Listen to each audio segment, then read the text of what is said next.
Good morning, students. We will today be continuing with the chapter Ratio and Proportion for class 6th. Ratio पढ़ रहे थे हम. We were discussing exercise 12.1. I'm taking some more questions. Already we had discussed till question number 7.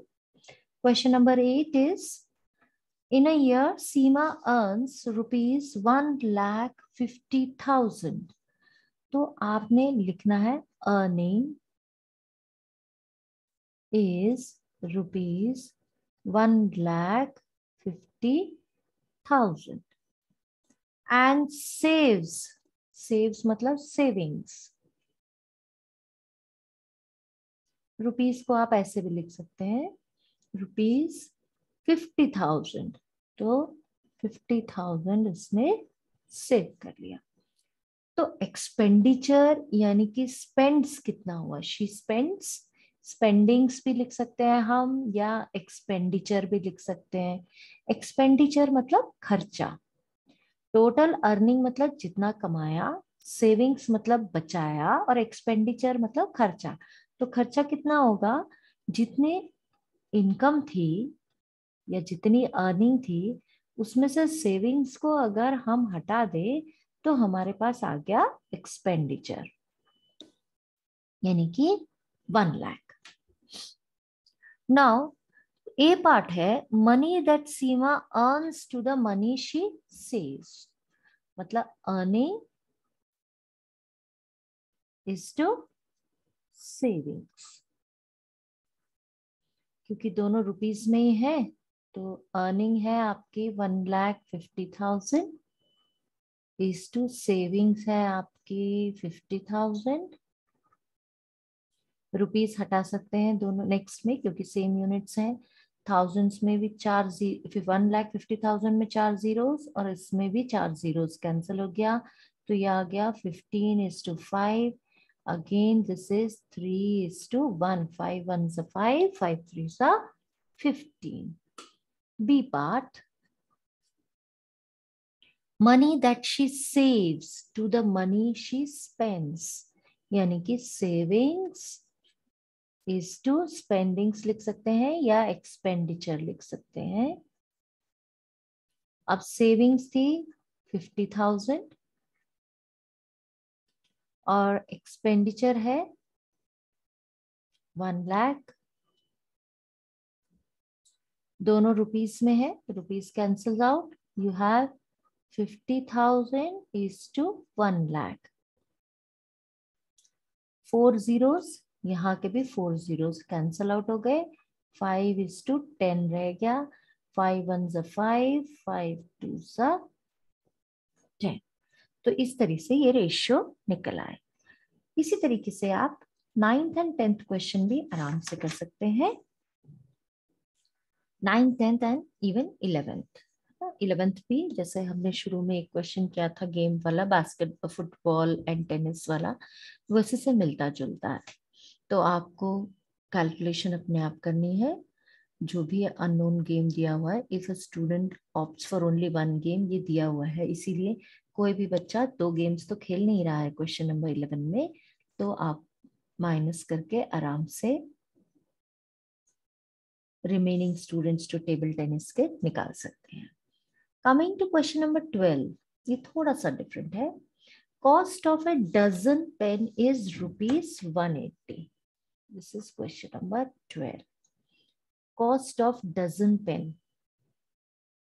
Cost of dozen का मतलब कितना होता है, 12 pen is ₹180 and cost of 8 ball pens 56. Find the ratio of cost of pen to the cost of a ball pen.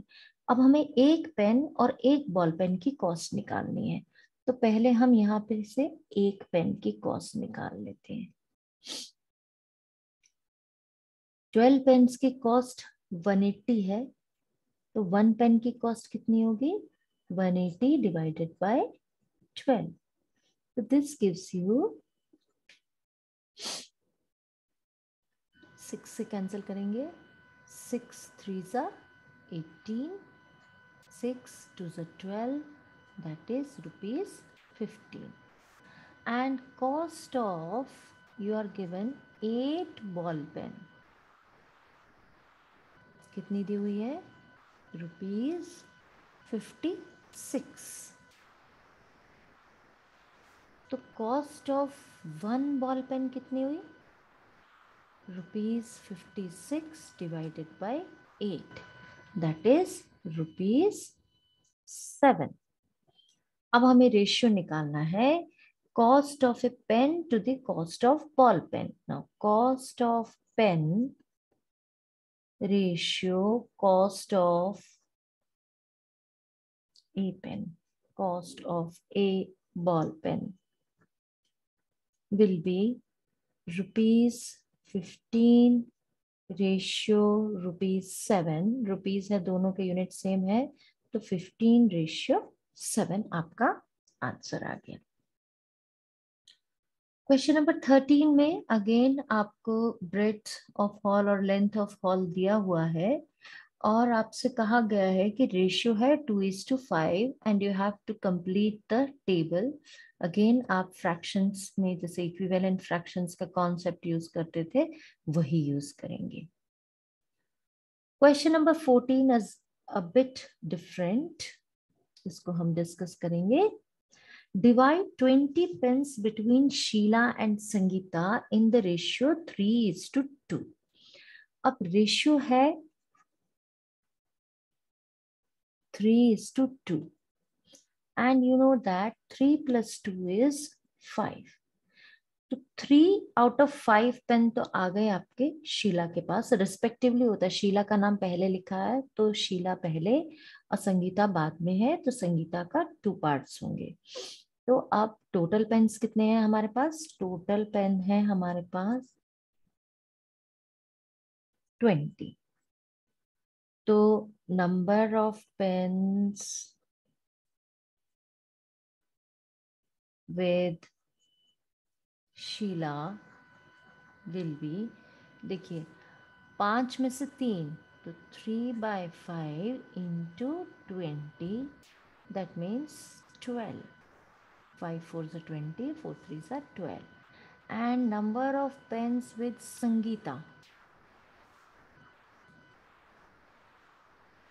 ये है 2 parts है ना, 2 parts है, 2 parts out of total 5. That means 20 में से कितने होंगे? 2 4s are 8. हम इसको चेक भी कर सकते हैं. 12 plus 8 is 20. Again total pen तो शीला और संगीता के पास 20 आ गए. और हम चाहें तो रेशियो भी चेक कर सकते हैं कि 12:8 का रेशियो कितना है. चेक करने का तरीका देखिए, एक तो यह है कि 12 + 8 है आपका 20 और दूसरा 12:8 क्या होगा? 4 3s are 12, 4 2s are 8. तो रेशियो भी आ गया और टोटल 20 भी है pens. This was a bit different question, बिल्कुल इसी से मिलता जुलता है आपका question number 15. Mother wants to divide ₹36 between her daughters Shreya, Bhumika in the ratio of their ages. जो एज का रेशियो है उसी रेशियो में. Age of Shreya is 15 years and age of Bhoomika is 12 years. बिल्कुल सिमिलर पैटर्न में हो जाएगा जैसा आपने क्वेश्चन नंबर 14 किया है. पहले दोनों की एज को ऐड करके देख लीजिए और फिर आप ये रेशियो के हिसाब से 36 को डिवाइड कर लेंगे.